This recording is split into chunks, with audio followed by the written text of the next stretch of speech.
मानो कि सुखदेव महाराज उन विरक्त मनुष्यों को, उन साधकों को, उन साधुओं को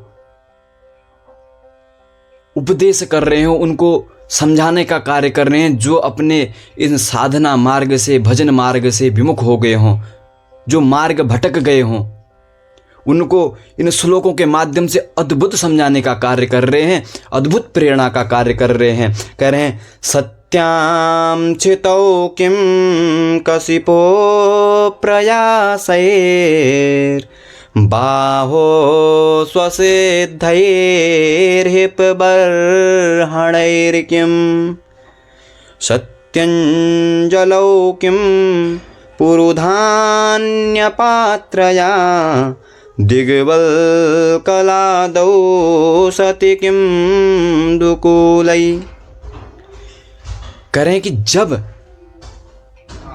जमीन में सोने से कार्य चल सकता है, जमीन में सोने से हो सकता है, तो कह रहे हैं फिर नाना प्रकार की बेडों की, नाना प्रकार की पलंगों की क्या हो सकता है, उनके लिए प्रयोजन क्यों कर रहे हो आप।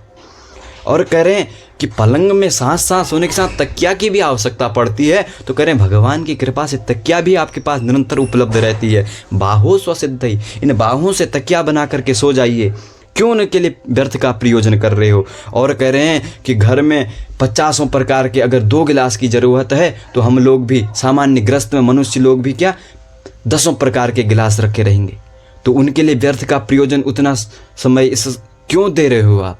कह रहे हैं कि और साधुओं के लिए कह रहे हैं कि सत्यंजलौ किम, क्या हो सकता है पात्रों की, भगवान की कृपा से अंजलियां हैं, इनसे ही जल ग्रहण कीजिए। और कह रहे हैं कि दिग्वल कला दो, अरे वस्त्र की भी क्या आवश्यकता है, साधु इत्यादि तो निर्वस्त्र भी रह सकते हैं और शरीर इत्यादि ढकना ही है, तो कह रहे हैं कि वृक्षों की छाल से ढके। और यहीं पर गृहस्थ मनुष्य के लिए भी घटाएं, तो गृहस्थ मनुष्य को भी जितनी आवश्यकता हो, अगर 500 रुपये की शर्ट में चल रहा हो तो 1000 रुपये की लाने के लिए उसके लिए प्रयोजन करना व्यर्थ हुआ।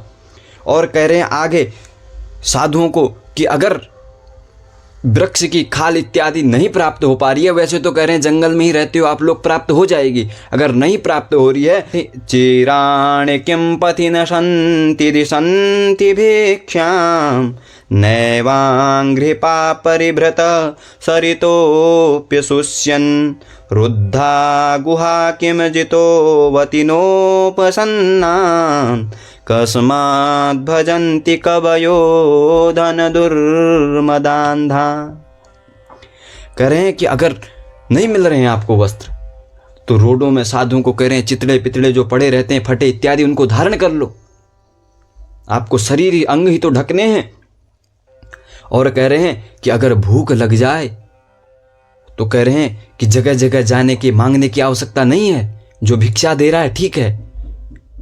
और अगर आप कहीं जंगल इत्यादि में हैं, तो वहाँ कह रहे हैं कि जो वृक्ष है, कह रहे हैं उनसे बड़ा वृक्ष कोई नहीं है, वो प्रत्येक समय हर किसी की सेवा के लिए तत्पर रहते हैं। बोले जो उनमें फल फूल पत्ते इत्यादि लगे उनको ग्रहण करके अपनी आजीविका चला लीजिए। और कह रहे हैं रुद्धा गुहा किम जितो वति नोपसन्नान, कह रहे हैं रहने के लिए जंगलों में कह रहे हैं गुफाएं हैं अनेक, उनमें रहिए, उनमें कहीं ताले नहीं लगे हैं। जो आप पलायन कर करके शहरों में आ रहे हो, कह रहे हैं उनमें रहिए, उनमें भजन कीजिए। और कह रहे हैं जो आप जल इत्यादि, आजकल बिस्लरी की ही आदत लग गई है, तो कह रहे हैं बिस्लरी की ही नहीं, आपके लिए कह रहे हैं नदी तालाब इत्यादि सब कुछ अभी हैं, तो उनसे जल आप ग्रहण कीजिए। और कह रहे हैं कस्मात् भजन्ति कवयो धन दुर्मदान्धान्, कह रहे हैं अगर आप इन परिस्थितियों से, अगर वृक्त मार्ग में चल रहे हैं, अगर आप ऐसा नहीं करेंगे तो आप क्या करेंगे। कह रहे हैं कस्मात् भजन्ति कवयो धन दुर्मदान्धान्। आज आप हम सभी को देखने को मिलता ही है कि जिस व्यक्ति का जो मंच नहीं है, उस व्यक्ति को वहाँ जा कर के उसके गले में माला चढ़ाना, पट्टा चढ़ाना कर देते हैं। कह रहे हैं जो धनी मानी लोग हैं, जो धर्म के नाम पर और नहीं जानते हैं, वैसे अहंकारी जो धन में अहंकार में मदमस्त रहते हैं, वैसे व्यक्तियों को बोल रहे हैं आप धर्म के मंचों में चढ़ा करके उनकी चापलूसी करना प्रारंभ कर देते हो। अब उनकी चापलूसी करने से क्या होता है, धर्म की हानि होती है। जो व्यक्ति मनुष्य 20 साल अध्ययन कर करके उस मंच तक नहीं पहुंच रहा है, आप एक अहंकार में मदमस्त है, उस व्यक्ति को आप वहां पहुंचा रहे हैं। जिसने शास्त्रों का 20-20 साल 25-25 साल लगा करके अध्ययन कर दिए हैं, उनका अध्ययन आप उनको प्रतीत करा रहे हैं कि आपका अध्ययन करना व्यर्थ है। तो कह रहे हैं कि इसका मतलब यही है कि आप इतना त्याग करने के बाद भी आपको विश्वास नहीं है कि हमारी रक्षा भगवान करेगा, आपको उस परमात्मा पर विश्वास नहीं है। और कह रहे हैं जिस ऋषि को, जिस साधु को, जिस भक्त को, जिस साधक को अगर विश्वास होगा तो वह कभी भी किसी नेता की या अहंकारी व्यक्ति की चापलूसी कभी नहीं करेगा। वह सदैव विद्वज्जनों को, धर्मानुरागियों को ही उनके मंच के स्थान पर स्थान देगा। कह रहे हैं कि जो साधक विरक्त, जो साधु चापलूसी इन धनमानी लोगों की नहीं करता है, अहंकारी व्यक्तियों की, कह रहे हैं वह साधु एक दिन निरंतर मुझे प्राप्त हो जाता है और नित्य प्रतिदिन मेरे दर्शन करता है। जब तक इस देह में रहता है तब तक नित्य मेरे दर्शन करता है और देह त्यागने के बाद मेरे को ही प्राप्त होता है।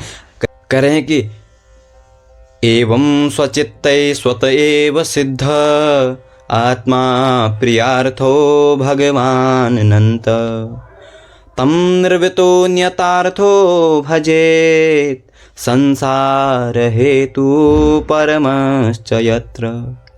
बोले इस प्रकार विरक्त हो जाने पर अपने हृदय में नित्य विराजमान स्वतः सिद्ध आत्मा स्वरूप परम प्रियतम परम सत्य जो आनंद स्वरूप हैं, वो जो सच्चिदानंद स्वरूप है, वह ईश्वर, वह जगदीश्वर, वह नारायण, वह गोविंद का ही भजन करते रहता है। बड़े प्रेम से, बड़े आनंद से, दृढ़ निश्चय कर करके उन्हीं का भजन कर करके भगवान कह रहे हैं कि वह नित्य प्रतिदिन मेरा दर्शन करता है। और भगवान का दर्शन करने के साथ साथ उसका जो ये अज्ञान होता है, वह अज्ञान का उस भजन के माध्यम से अज्ञान का नाश हो जाता है और इस जन्म मृत्यु के चक्कर से विमुक्त हो जाता है और वह परम पद को प्राप्त हो जाता है।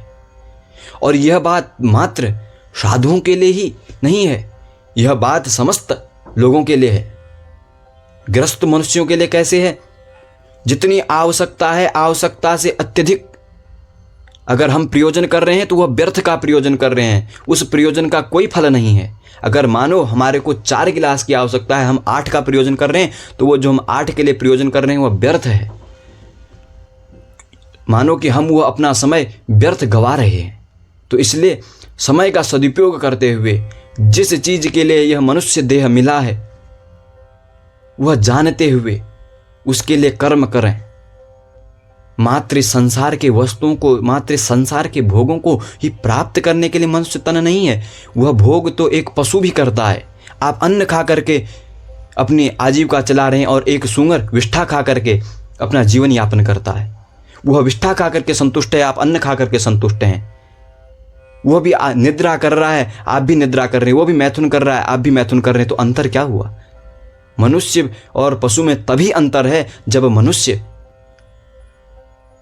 परम सत्य को जाने, सत्य क्या है, और उस परमात्मा को जानने की अभिलाषा रखे, उसको जानने का प्रयत्न करे, चिंतन करे, भजन करे, तभी मनुष्य तन मिलने का सार्थकता होगी।